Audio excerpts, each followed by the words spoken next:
Alright, Sega Brat, are you ready for another Sega vs. Nintendo challenge? Sure. What lame NES game do you have for me today? It's not NES, Sega Brat. It's Super NES. You don't mean... Yes, Sega Brat. I upgraded to the Super Nintendo console. No, not the Super Nintendo. That's right. 16 bits and an overall more powerful system than your present Sega Genesis console. And the game I've chosen today is none other than Mortal Kombat. What's so funny about that?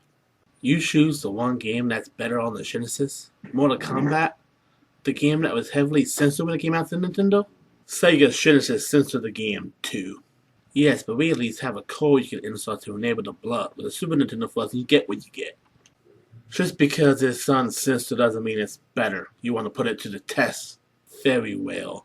This is Sega vs. Nintendo Mortal Kombat. Right off the bat, Mortal Kombat on Super Nintendo has the superior graphics and sound, and better music. It even feels more like the arcade version with the design, health bars, and the sprites the characters. The controls are loose, but not too loose to be bad, and you have 4 buttons over Sega's 3-button combo, so it's much better for an overall fighting game.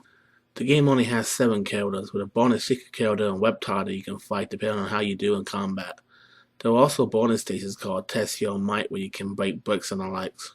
There's also 2 different game modes where you can and can't use weapons. If you can look past the censorship of the game, it's a solid addition to the Mortal Kombat franchise that still holds up even by today's standards. All the sprites are clean and look great. Now the goal of Mortal Kombat is to win. You have a tower that you start at the bottom of and work your way up. Exclusive to the first game is that once you beat everyone, you also have a mirror mask at the end. Then an endurance test where you take on 2 enemies at once. Then finally Goro and an older Shang Tsung, which is the only time in the game you fight an older version of Shang Tsung. Alas, I'm unable to get past the endurance test, so I can't show you the end of the game. You filthy casual, get out of the way and let me show you how it's done. First off, the superior Sega Genesis version give you the chance to put in the blood code so you can play the game as originally intended. Yup, definitely gonna put in that code. Any minute now, I'm putting the code in. You don't know the code, do you? I know the code, Nintendo guy.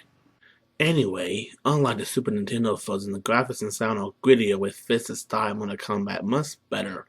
The health bar is a little bigger and you don't jump so high when you do a jumping kick, meaning you don't have to worry about going over the enemy and missing them entirely. You can get up to at least 7 credits. When you're defeated, a credit runs out and you go back to the character's left screen if you wish to continue. Run out of credits and you're out of luck. That's too bad. At least in the Super Nintendo version you get unlimited continue, so it's not an issue. But that's what separates the men from the boys, Nintendo guy, and enter real-world consequences of losing a match. Because you're really going to have a real-world consequence from losing a fight in Mortal Kombat. Mortal Kombat is real! The controls are easier to understand and a lot tighter, making them more responsive. I'm Shawnee Cage and I'm going up the Sega Masters to the Mirror Mass, to the endurance levels, and finally there's Goro, Outwar's Powerhouse. Use all your wits about you because he's tough as nails. And when you do finally beat him, you have Shang Tsung to worry about. Now it's not too bad when he turns into a normal fighter, but when he becomes Goro, look out, because that's his worst form. When you beat him, you beat the game. I just beat the first Mortal Kombat. No way, I can't believe it. Believe it, Kazo. After that, just enjoy the sight of the credits playing on your screen. Yeah, awesome.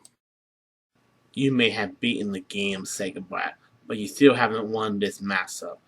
My version is the closest to the arcade version with better sounds and graphics, less health bars making the masses shorter, and a higher jump feature. But my controls are tighter with a shorter jump, more health so you got a chance to win, and a more fitting graphic and sound setup for the theme of the game. Mortal Kombat is better on Super Nintendo.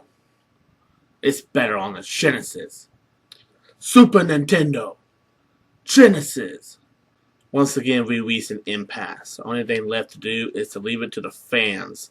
Do you think Mortal Kombat on the Super Nintendo is better? Or do you think Mortal Kombat on the Sega Genesis console is better? Let us know in the comments. Until next time, I'm the Nintendo guy. And I'm the Sega Brat. Goodbye. Can't believe you beat Mortal Kombat and I couldn't. Hail to the king, baby.